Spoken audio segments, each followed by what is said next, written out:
समय पहले की बात है।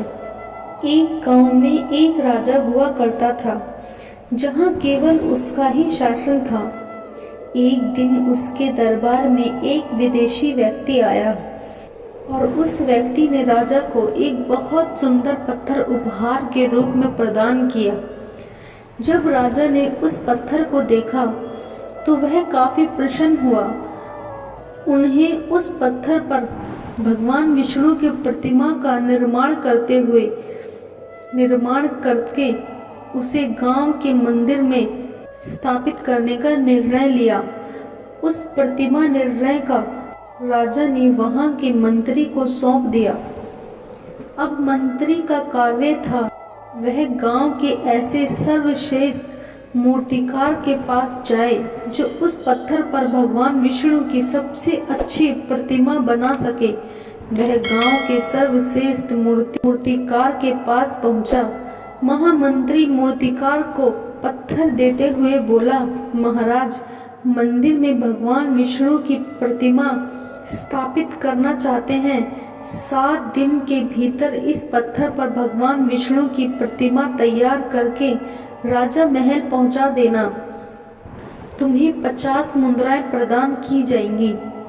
मूर्तिकार 50 मुद्राओं की बातें सुनकर काफी खुश हुआ और उसने प्रतिमा बनाने के लिए अपने औजार निकाले और कार्य प्रारंभ कर दिया।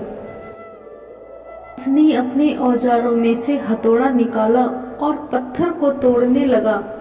मूर्तिकार ने पत्थर पर हथौड़े के कई वार किए, किंतु पत्थर पर एक खरोंच भी नहीं लगी और वह पत्थर जैसा था वैसा ही रहा।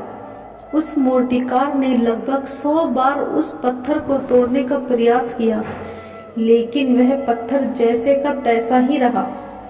अब मूर्तिकार ने आखिरी बार पत्थर तोड़ने के लिए हथौड़ा उठाया, लेकिन उसने यह सोचकर हथौड़े से हाथ पीछे खींच लिया कि जब 100 बार हथौड़ा मारने से पत्थर नहीं टूटा तो अब क्या टूटेगा।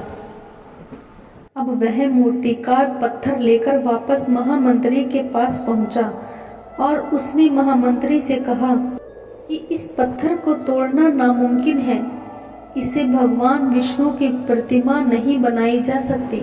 और उनसे वहां पत्थर महामंत्री को वापस कर दिया। महामंत्री को राजा के द्वारा दिया गया आदेश हर हाल में पूरा करना था, इसलिए उसे गांव के एक साधारण मूर्तिकार को भगवान विष्णु की प्रतिमा बनाने के लिए वह पत्थर सौंप दिया।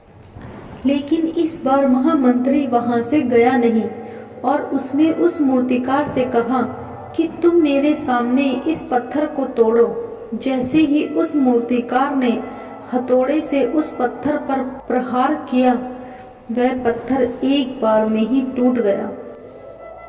वह पत्थर इसलिए टूटा क्योंकि पहले वाले मूर्तिकार ने उस पर हथौड़े 100 बार पहले ही कर रखे थे, जिससे वह पत्थर अंदर से टूट चुका था और उसे केवल कुछ अंतिम वार की जरूरत थी, जो पहले वाले मूर्तिकार ने नहीं किया। उसके बाद मूर्तिकार उस प्रतिमा बनाने में लग गया। यह देखकर महामंत्री मुस्कुराया और वह सोचने लगा, पहले मूर्तिकार ने एक अंतिम प्रयास किया होता तो वह उस पत्थर को तोड़ने में सफल हो जाता मुद्राएं और उसे 100 मुद्राएं भी मिल जाती।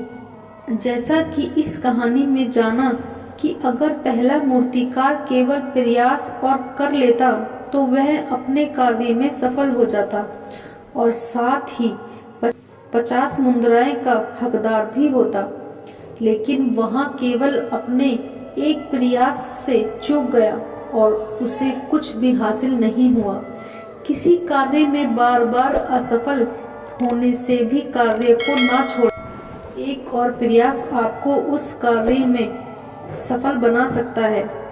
कई बार ऐसा होता है कि हम जिस कार्य को कर रहे होते हैं उस काम में बार बार असफल हो जाते हैं, लेकिन क्या पता एक बार और प्रयास कर लेने से हमें उस कार्य में सफल मिल जाए।